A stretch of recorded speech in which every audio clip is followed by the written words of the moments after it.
બનાને નૂતન વર્ષ વિક્રમ સંવત 2082ની પહેલી IPO press કોન્ફરન્સમાં બધાનું સ્વાગત છે. ઓર્કલા ઇન્ડિયા લિમિટેડની આજે પ્રેસ કોન્ફરન્સ છે. આજે આપણી સમક્ષ કંપની મેનેજમેન્ટમાંથી કંપનીના MD and CEO Sanjay Sharma, કંપનીના સીએફઓ મિસ મેના કલપા અને બીઆરએમ આઈસીઆઈસી સિક્યોરિટીઝમાંથી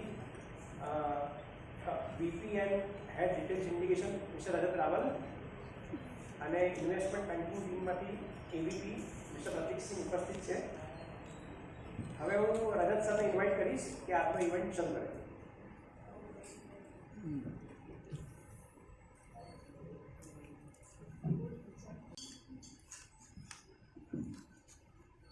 નમસ્કાર. આપ સૌને નવા વર્ષના ખૂબ ખૂબ શુભેચ્છા. ખૂબ ખૂબ નૂતન આનંદમય રહે.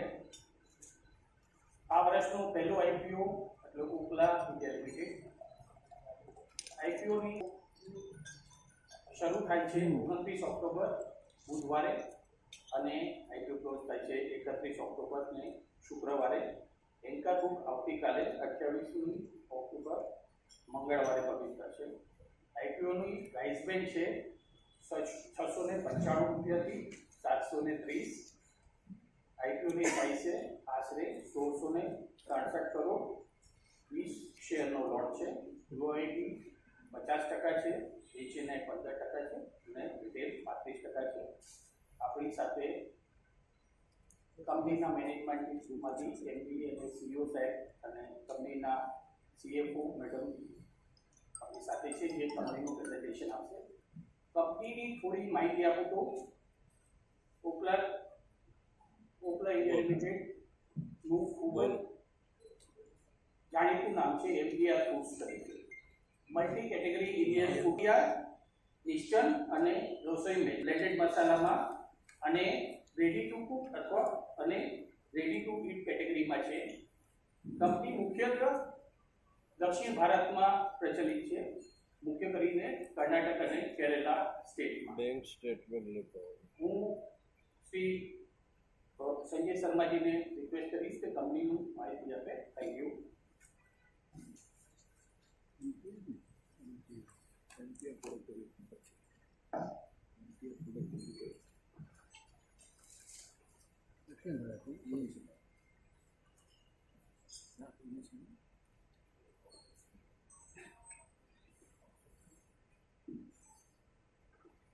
नमस्कार और आप सबका हार्दिक स्वागत है हमारे bank no balance road show presentation के लिए. ना पहली बात मैं बैलेंस आप सबका शुक्रिया करना चाहता हूं कि आप लोगों ने अपना आईपीओ के रोड शो पे आए हैं.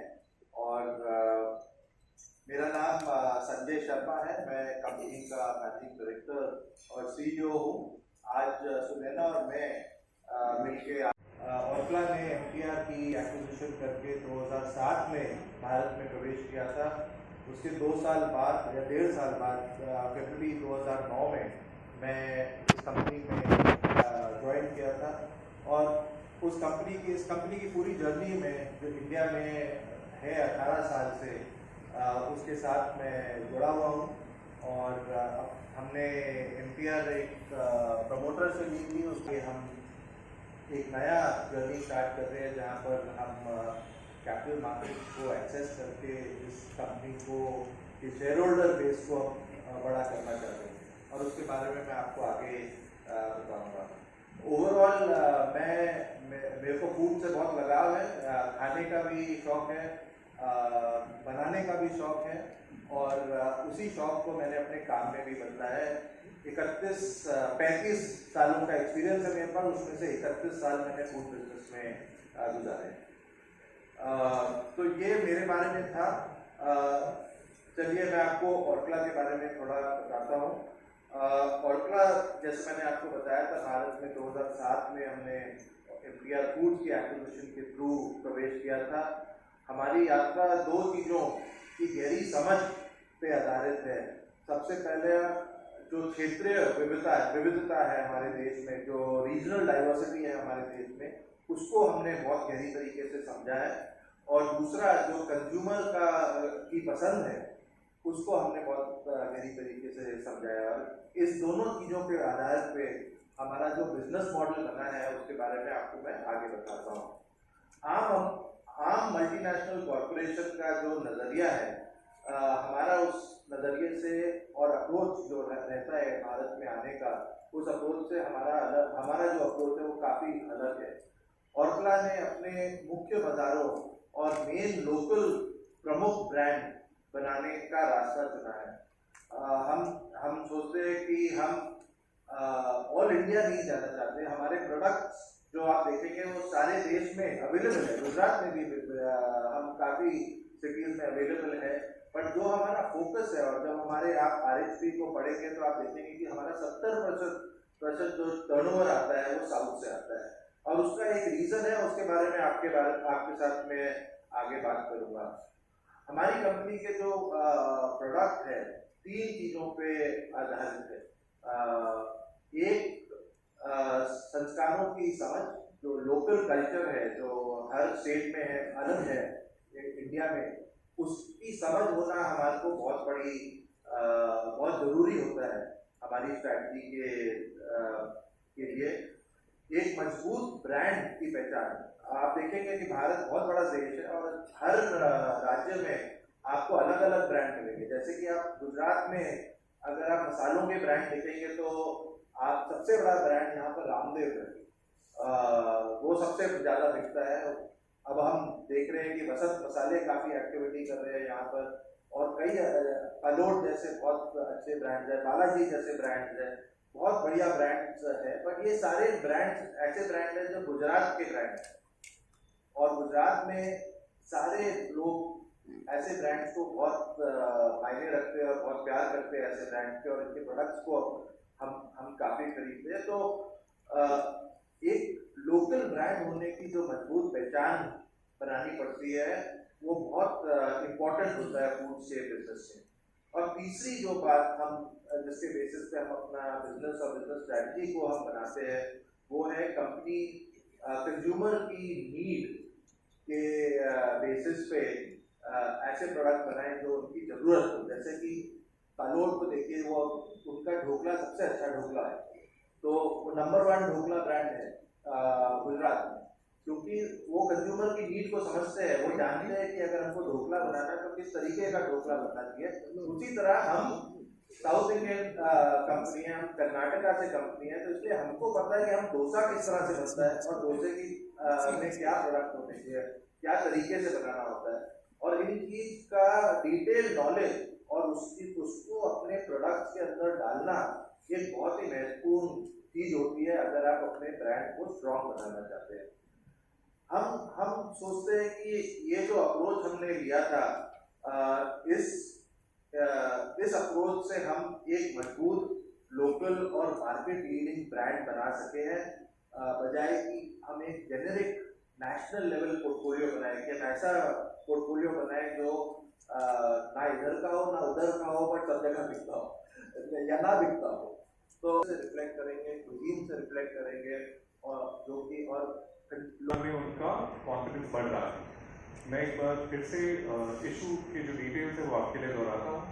ये IPO pure offer for sale है, 2,28,00,000 शेयर्स का। जो प्राइस प्लान है वो 695 से 730 रुपये पर शेयर है, 695 to 730 रुपीज़ पर शेयर। 730 रुपये पर शेयर पर इशू साइज जो है वो 1667 करोड़ है, 1667 करोड़। इशू सब्सक्रिप्शन के लिए खुलेगा बुधवार 29 अक्टूबर को, और शुक्रवार 31 अक्टूबर तक खुला रहेगा। एंकर इन्वेस्टर बिडिंग कल मंगलवार 28 अक्टूबर को है। मैं आप सभी का धन्यवाद देता हूँ।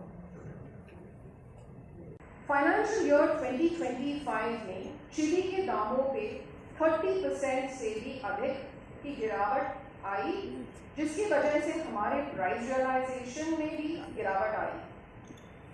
जैसे कि आप जानते होंगे, पोर्टला इंडिया का 67% रेवेन्यूज स्पाइसेस से आता है। प्योर स्पाइसेस यानी सिंगल स्पाइसेस का प्राइसेस कमोडिटी प्राइसेस को दर्शाता है। फाइनेंशियल ईयर 2025 में हमारा स्पाइसेस का वॉल्यूम ग्रोथ यानी कि टनेज ग्रोथ 5.5% था। इसके बावजूद भी हमारा स्पाइसेस का वैल्यू ग्रोथ नेगेटिव 1.3% था, क्योंकि हमने अपने प्राइसेस में अप्रॉक्सीमेटली 7% की गिरावट की, क्योंकि हमने partly raw material price decline को अपने कंज्यूमर्स को पास ऑन किया है। स्पाइसेस डिफ्लेशन के अलावा फाइनेंशियल ईयर 2025 में एफएमसीजी सेक्टर को मैक्रो इकोनॉमिक चुनौतियों का सामना करना पड़ा। ये मुख्य रूप से देश में हाई फूड इन्फ्लेशन के कारण हुआ। चावल, दालें, सब्जियों जैसी प्रमुख फूड कैटेगरीज में असाधारण इन्फ्लेशन देखी गई, जिसका घरेलू बजट से असर पड़ा और कंजम्पशन पर भी भारी असर पड़ा। इस साल की शुरुआत से फूड इन्फ्लेशन में कमी आने के साथ हमें वॉल्यूम ग्रोथ में मजबूत ग्रोथ देखने को मिल रहा है। क्वार्टर 1 फाइनेंशियल ईयर 2026 में हमारी वॉल्यूम ग्रोथ 8.5% रही है। कंजम्पशन बढ़ाने के लिए गवर्नमेंट ऑफ इंडिया द्वारा की गई मेजर्स और हमारी स्ट्रॉन्ग फोकस से हमने क्वार्टर 1 में बहुत मजबूत वॉल्यूम ग्रोथ हासिल की है। कन्वीनियंस फूड्स यानी कि ready to cook, ready to eat में भी अच्छी ग्रोथ देखी जा रही है। फाइनेंशियल ईयर 2025 में कन्वीनियंस फूड्स की ग्रोथ करीब 8% रही। क्वार्टर 1 FY 2026 में कन्वीनियंस फूड्स की ग्रोथ बढ़ी है to 12.8%, जो कन्वीनियंस फूड्स की बढ़ती मांग को दर्शाती है। क्विक कॉमर्स से हमें कन्वीनियंस फूड्स की ग्रोथ में तेजी लाने में मदद मिल रही है और हमें उम्मीद है कि ये कैटेगरी हमारे लिए फ्यूचर में बहुत इम्पोर्टेंट बनेगी। एक्सपोर्ट्स का योगदान लगभग 20% है, जो डबल डिजिट में बढ़ रहा है और हम फ्यूचर में भी स्ट्रॉन्ग ग्रोथ की संभावना देख रहे हैं।